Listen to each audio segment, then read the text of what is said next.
we haven't fought. Imagine that. They gotta lie. They gotta lie. They gotta lie all the time. They can't even believe their own lie. You can't even believe your own lie.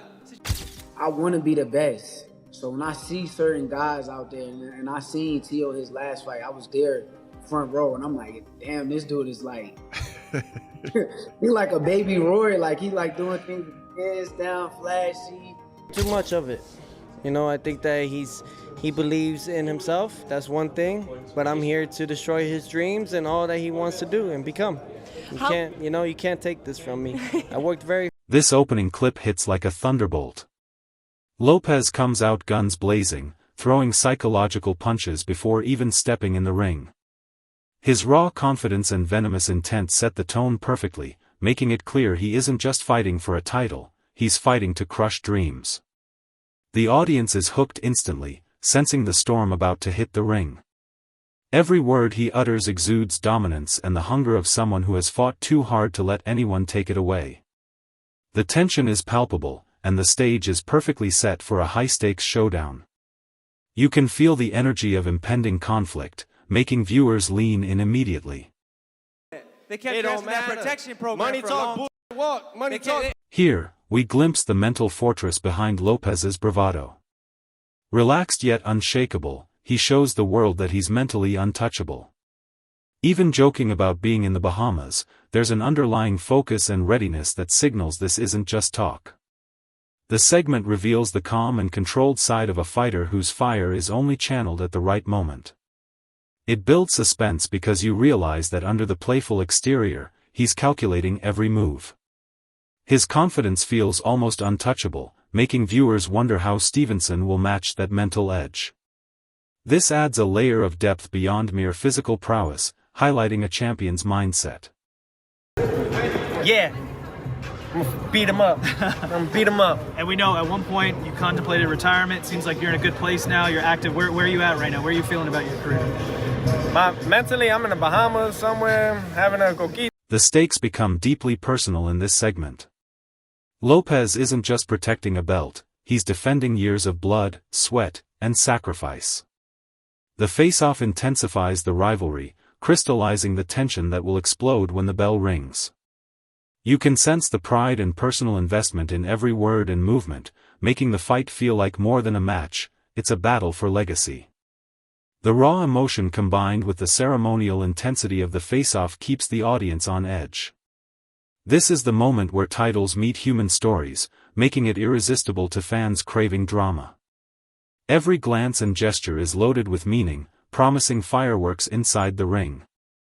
Of being in the ring, Yes. Shakur Stevenson. Obviously, sure. you guys are both in Las Vegas. I'm hearing that you did link up today. A face-off happened between the two of you? Face-off happened, things of that nature, just to create the things that are in motion already. So we're really adamant about fighting each other next, and I can't wait for us to really lace it up. And I see him across the ring, and really when that bell rings, lights out for him. What's it like seeing him now kind of face-to-face? When you look at him, what do you see? Because obviously you're not locked in just yet, and the closer it gets to a fight, obviously things turn a little bit. But when you do look at Shakur, what do you think of him? I think, I don't think too much of it. You know, I think that he believes in himself. That's one thing. But I'm here to destroy his dreams and all that he wants to do and become. You can't take this from me. I worked very hard for it. I've bled for this, and I'm not taking nothing from him, but I just believe that what's gonna happen next is for destiny in the Bible. Lopez's statement about destroying Stevenson's dreams lands like a loaded cannon. Every word drips with menace and competitive fire, building suspense. The intensity is so palpable it almost transcends the sport, evoking the psychological warfare that sets champions apart. Viewers can almost feel the aggression radiating from him, making the confrontation feel inevitable. This clip elevates the rivalry to a personal war of wills. The way Lopez frames his ambition adds tension because it's clear he isn't just fighting, he's trying to dominate mentally and physically. It's a perfect build-up, leaving fans eager to see if Stevenson can withstand the onslaught. The psychological stakes here match the physical ones. I don't think that Shakur is going to come out and try to fight or take the fight to Teo in the first 6 rounds at all. So if he's fighting off the back foot, if Teo can make it so that he's convincingly, or he's convinced at least Shakur that he may have won 4 of the first 6 rounds, you know, if it's 4-2 in Shakur's mind going into the second half of the fight, or if I'm looking at him stealing those first 6 rounds, then it's an interesting fight going into the tail end, because Teo, to me, is a front runner, right? I want to see if he can carry his energy and his explosiveness late in the fight and not wear down. And then when Shakur starts to open up, you know, can you steal some of those championship rounds from him and make it like a close fight? I think if Teo comes out and does what he usually does, which is try to swarm Shakur early and keep Shakur on the defensive early, then he can try to steal a lot of those early rounds. And if he does that, then Shakur has to fight in the tail end of that fight. Now to make it real interesting. If I'm looking at the first 3 rounds, first 4 rounds, and Teo looks like he's losing those rounds convincingly, then it's an easy night for Shakur, unanimous decision in my opinion. You know what I mean? Because I don't think Teo is going to bring anything late in the game, you know what I mean, to this fight. I think if he is who he's always been, you know, he's going to get gassed after like the 7th round and then take some rounds off. And when he does that, Shakur will open up and start to try to pick him apart, pot shot him, and do things like that. But this is the perfect fight, narrative-wise, for Shakur, because I've been waiting for Shakur to get into that fight where, you know, he doesn't have the fight where he doesn't have his Diego Corrales fight, you know what I mean, where you think he's actually in danger. Shakur has been he's been outclassing everybody he's in the ring with, you know what I mean? Then the guys that you think could give him some work, like De Los Santos, I know people hate when I bring that fight up, but I want to see him. The fight transforms from emotion to strategy here. Analysts break down the 12-round chess match, revealing how early rounds could dictate the outcome. The tension is cerebral now. Viewers start seeing the fight as a battle of wits and stamina, where timing, round management, and intelligence may outweigh raw power. This segment makes fans think critically about how every round could shift momentum. It elevates the fight from pure action to tactical intrigue.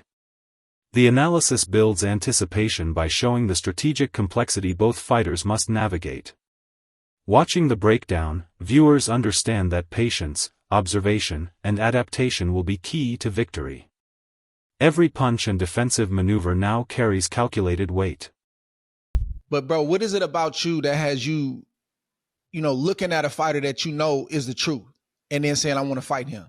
It seems like it should be normal if you're a fighter, right? But that stuff is dying off in the game right now. And I feel like you one of the last of the dying breed that actually want real challenges. Yeah, I'm competitive, bro. So it's like, I want to be the best. So when I see certain guys out there, and I seen Teo his last fight, I was there front row, and I'm like, damn, this dude is like, he like a baby Roy. Like, he like doing things with his hands down, flashy. And I thought it was cool. So it kind of made me want to get in the ring with him and see if he could do them things against my style.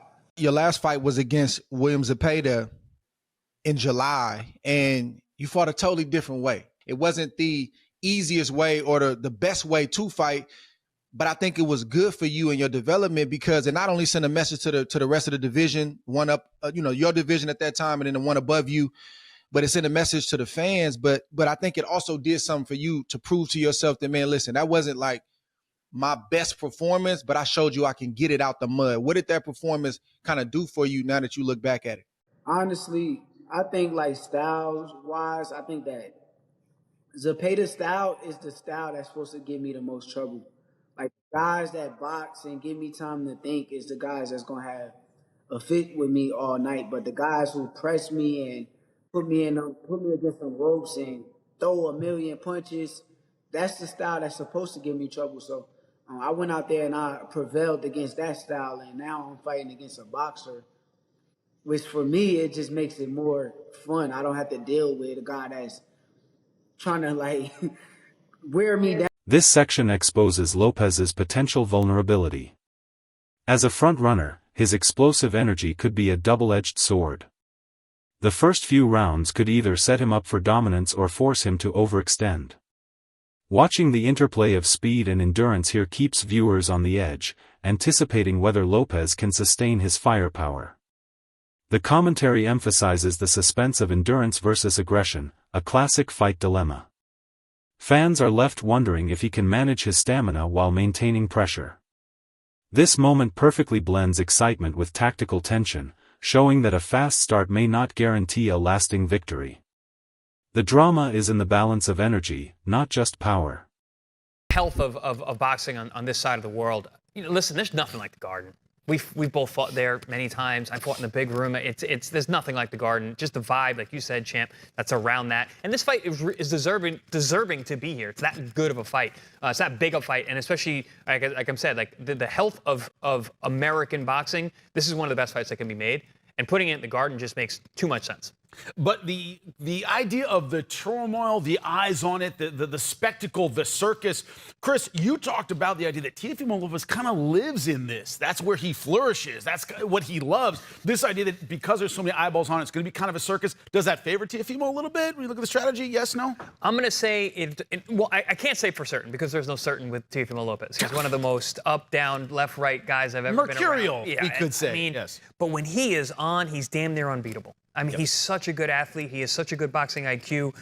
He's so physical and explosive. And again, I've said this on past shows. I've called him many times for Top Rank, been around fight weeks. And it just seems to me, the more out of sorts he seems, the more back against the wall it looks like, the more that he's an underdog, the better he performs. And this could be that kind of situation. New York is a tough place, man. They're already gibbering, going back and forth, saying like, you know, he reps Brooklyn, but there's kind of questions about his Brooklyn roots. Can he really rep Brooklyn in the way that he says he can? So he's already getting that heat for that. I don't know. It might be a good thing to poke the bear in terms of how well Teofimo is going to show up. Paulie, that's a huge. You're from Brooklyn. That's a big insult to say that you're not really from Brooklyn. Insult him a little bit. Insult him a little bit. Insult him, man. But I'll tell you what. There's so many thoughts in my head with this situation because Teofimo is at his most dangerous when he's counted out, and this is going to be one of those. Shakur Stevenson steps into the spotlight with quiet, calculated intensity. His hunger for real challenges makes this fight more than just a match, it's a proving ground. Here, you see a fighter measuring himself against elite competition, embracing danger and opportunity, which adds depth and suspense to the narrative of the bout. Every insight into his preparation highlights intelligence, patience, and adaptability. Viewers feel the weight of Stevenson's ambition and the threat he poses. The segment emphasizes that he's not intimidated, but rather motivated by Lopez's threat. It sets up a compelling narrative of skill versus raw aggression. This balance keeps the audience guessing about who will seize control. Like, Teo is going to bring the fight. He's very athletic. You know, he has a lot of explosiveness, and but I do feel like when it comes to Shakur, bro, his movement may frustrate him. The only thing that worries me when it comes to Teofimo is his frustration. Like, is he going to be able to work well with a mover? You know, we've seen, you know, difficulties that he had with Sandor Martin. We've seen the difficulties that he had with Jimmy Ortiz, guys that's been moving around and not staying still. Like, if you keep Teo moving around and he can't plant his feet, what can he do? We're going to have to find that out on, you know, January 31st. And I think Shakur, he's probably one of the best guys to, you know, move his feet, be on defense, being hella patient and frustrating a fighter, bro. Like, so, I don't know. We've seen Teo get frustrated to the point where he's asking himself, do I still got it? You know what I'm saying? Yeah. We got to see what his mentality is going to be like come January 31st. Do you think that his experience on the biggest of stages, you know, his two biggest wins, he was an underdog. And both guys, ironically enough, were southpaws like Shakur. That play any factor to you, man? Nah, styles is different. The styles are totally different. Lomachenko don't fight like Shakur. Josh Taylor don't fight like Shakur. Like I don't see just because southpaw that same thing will happen. I feel like certain techniques could be used to fight Shakur, yeah. But in terms of like that approach of the fight, nah. Like Shakur fights totally different. You gotta be able to do some out of pocket stuff with Shakur. You gotta throw while he's throwing. That's probably some of the only times that he's able to get hit. You know, only time he's open. So yeah, other than that, bro, it's gonna be a pretty tough night for Teofimo López, but I feel like Stevenson's fascination with Lopez is flashy, Baby Roy style tactics introduces a stylistic clash that's irresistible to watch. The segment heightens anticipation, showing that this fight is not just about strength but about creativity, adaptability, and testing skills. The discussion of styles paints a picture of high-level artistry in the ring, where strategy, rhythm, and unpredictability matter as much as brute force. Fans are intrigued by who can impose their style while neutralizing the other. This segment deepens engagement because it foreshadows the tactical chess match beyond punches. It's a clash of philosophy, making every exchange meaningful. Because you got a strap and you play with me. Yeah, nah, for sure. I mean, look, like you said, the first thing you said was bluffing McMuffin, right? So you don't think that he's gonna do that. Let's just say that's the case. Let's say he wins this fight, but he doesn't win this fight. Whatever happens. Right, because you made a statement after he said all that. Say, I'm gonna go back down to 35. So which one is it, man? He kind of 6'7" with it. There you go. Come on, which one is it? So let's talk about 140 then, because obviously there's other champions there.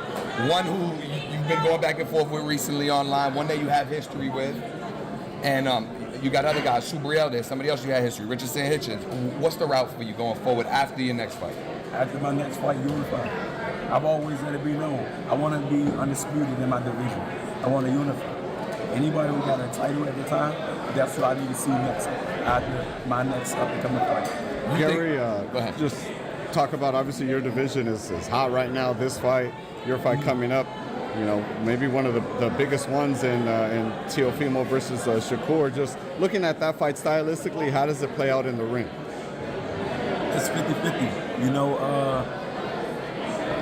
in order for you to participate in this sport, you got to have a high level of confidence. I feel like both of them has a high level of confidence, Teofimo Lopez and Shakur Stevenson, but styles make fights. Naturally, I think Teofimo Lopez is stronger than Shakur. Naturally, I think he has more athleticism than Shakur, and he got a good IQ on the sport itself. But Shakur, I feel like he's a more smarter fighter. He's a more technical fighter. You know, I'm not saying that he's a square or he's just a textbook fighter, but he's seasoned, he's poised. I feel like mentally he's more mature. Like, he don't go outside of the boundaries on taking risks. So a lot of times you'll see him fight. Reflecting on the Zepeda fight, Stevenson demonstrates growth under pressure. The segment makes it clear he has experience with relentless styles and can thrive under adversity. This preparation angle gives viewers confidence that he can navigate Lopez's explosive approach, adding suspense about who will adapt better on fight night. The discussion emphasizes Stevenson's calm intelligence, patience, and ability to read opponents. Viewers are reminded that this fight is as much mental as it is physical. Each round promises high drama as strategies unfold. The anticipation builds, knowing Stevenson has learned from past adversity. Fight to a degree. You know, that's why everybody was criticizing him for, oh, he's a born fighter. He's a careful fighter. And I feel like with Teofimo Lopez, he's going to be a careful fighter. You know, just because he's a careful fighter doesn't mean that he isn't punctual with how he do things. I think Shakur, he got a lot of this arsenal that he can use to make him be victorious, as well as Teofimo Lopez. You know what I mean? So it's a 50-50 fight, and it depends on what fighters show up the night of the fight. Right. You know? But if I had to give you my whole honest truth, if Teofimo Lopez show up and is ready to fight just like how he fought Lomachenko. The final analysis weighs every factor: athleticism, skill, patience, and composure. The verdict is tantalizingly conditional. If Lopez shows up like he did against Lomachenko, he could dominate. The suspense is built perfectly, leaving viewers theorizing and debating possible outcomes. Every trait of both fighters is highlighted, emphasizing unpredictability and the razor-thin margin for error. The segment leaves the audience buzzing, eager for fight night. The combination of insight and tension makes it a compelling closer. This is where anticipation peaks, leaving fans desperate for resolution. Remember to like this video and subscribe to the channel, and we'll see you in the next video.